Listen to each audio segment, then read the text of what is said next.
Hello friends, আমি সন্দীপদা। এটা হলো আমার সেকেন্ড মিনি ব্লগ। বাড়ি এসে মায়ের হাতের খাবার খাওয়ার আনন্দটাই আলাদা। এখানে মা আমার জন্য আজ পোলাও ও মাটন বানিয়েছিল।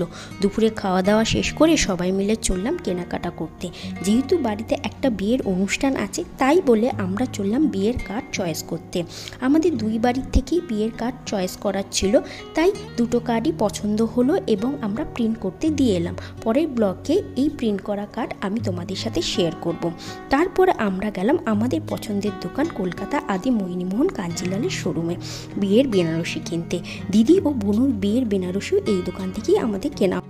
বিয়ের জন্য মোটামুটি সবাই লাল বেনারসি শাড়ি প্রেফার করে, কিন্তু এখানে আমি একটু ট্র্যাডিশনাল চয়েস করলাম। শাড়িটা যখন আমাকে পরিয়ে দিল দিদি, মনটা দেখে খুব খুশি হয়ে গেল। আজকের মিনি ব্লগটা এখানেই শেষ। আবার দেখা হবে পরের মিনি ব্লগে। ততক্ষণের জন্য বাই।